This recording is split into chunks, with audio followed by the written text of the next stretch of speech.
తురుకులో గడప గడపకు మన ప్రభుత్వం కార్యక్రమం నిర్వహించారు మంత్రి కారుమూరి నాగేశ్వరరావు. కార్యక్రమంలో భాగంగా ప్రజా దీవెన యాత్ర చేశారు. మహిళా కళాశాల నుంచి మున్సిపల్ కార్యాలయం, బొమ్మల వీధితో పాటు పట్టణంలోని ప్రధాన వీధుల్లో మంత్రి పాదయాత్ర చేశారు. పాదయాత్ర తర్వాత నరేంద్ర సెంటర్లో బహిరంగ సభలో మాట్లాడారు. సీఎం జగన్ తనకు దేవుడని అన్నారు. అందరికీ మేలు చేసిన వ్యక్తి జగన్ అని కొనియాడారు. ఒక్క కండువా కాకుండా 3 కండువాలతో వస్తున్న వారిని నమ్మొద్దని పిలుపునిచ్చారు. తనకు మంత్రి పదవి రాకుండా ఎన్నో కుట్రలు చేశారని, కానీ వాటిని పట్టించుకోకుండా జగన్ తనకు పదవి ఇచ్చారని, జగన్ ఉన్నంతకాలం తనకు ఏమీ కాదని కారుమూరి నాగేశ్వరరావు అన్నారు.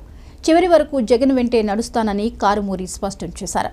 పాదయాత్రలో మంత్రి వెంట ఆయన కుమారుడు ఏలూరు పార్లమెంట్ అభ్యర్థి సునీల్ పాల్గొన్నారు. నేను మంత్రిగా ఉన్నాను కాబట్టి నా కొడుకుని గడపడం జరిగింది.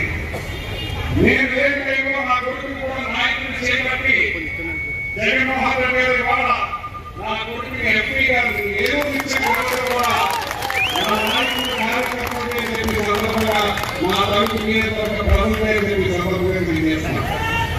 ఎన్ని రకాల దుర్మార్గాలు, ఎన్ని రకాల కుట్రలు, ఎన్ని రకాల